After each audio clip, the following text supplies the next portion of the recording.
Bonjour, petite vidéo pour vous expliquer les principales commandes afin de manipuler des fichiers en Python. J'ai donc créé mon fichier Python qui s'appelle gestion des fichiers.py et qui est dans un dossier Python. Alors, pour créer un fichier à l'aide de commandes Python, on va créer une variable fichier. Traditionnellement, on l'appelle f, mais vous pouvez l'appeler mon fichier, vous pouvez l'appeler Toto, c'est vous qui choisissez, c'est un nom de variable. En revanche, l'ordre, lui, ne peut pas être choisi au hasard, il s'agit de la commande open, qui contient 3 paramètres. Premièrement, le nom du fichier que vous voulez créer. Donc je vais l'appeler mon fichier.txt. Deuxièmement, le mode dans lequel vous allez travailler avec ce fichier. Ici, je veux écrire dans un fichier, je vais donc utiliser le mode write, comme W comme write.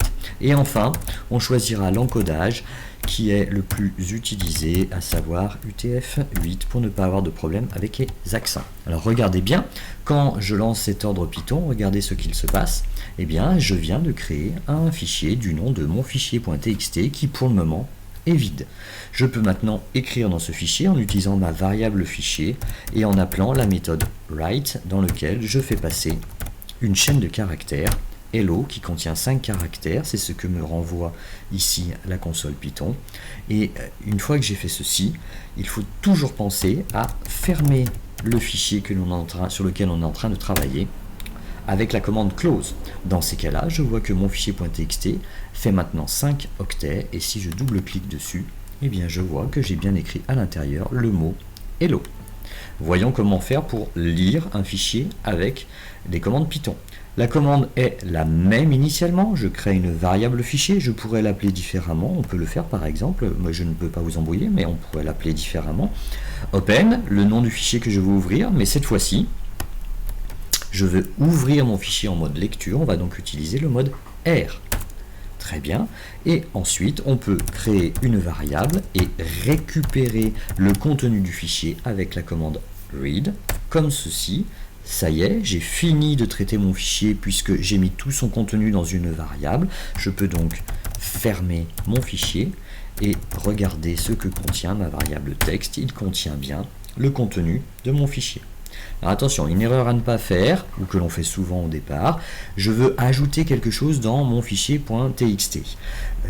Je fais donc naturellement, j'ouvre mon fichier, cette fois-ci je veux écrire à l'intérieur, donc je vais utiliser le mode W, voilà, comme ceci, et puis j'écris quelque chose de supplémentaire, donc par exemple world, le traditionnel hello world, voilà, et là vous voyez, que se passe-t-il?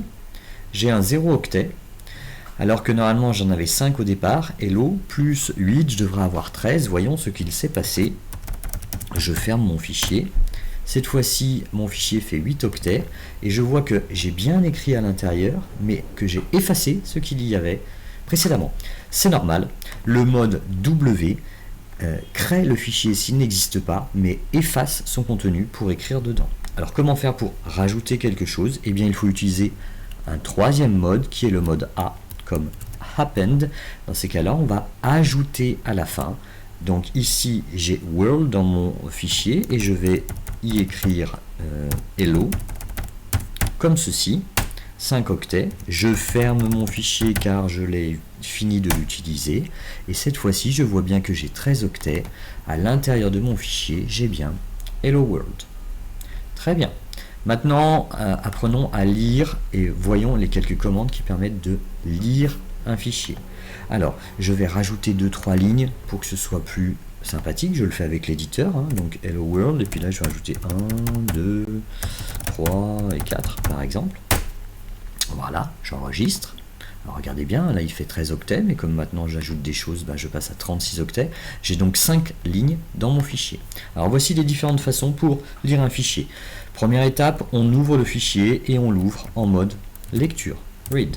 Deuxièmement, première technique, c'est celle que nous avons vue précédemment. Nous stockons dans une variable texte le contenu de mon fichier avec read. Je ferme puisque j'ai fini de le traiter et dans ces cas-là, ma variable texte contient le contenu de mon fichier. Deuxième technique, j'ouvre mon fichier en mode lecture et je peux faire une boucle assez traditionnelle for ligne in f. 2 points, et dans ces cas-là, je print les lignes, je m'aperçois que j'imprime une à une les différentes lignes de mon fichier.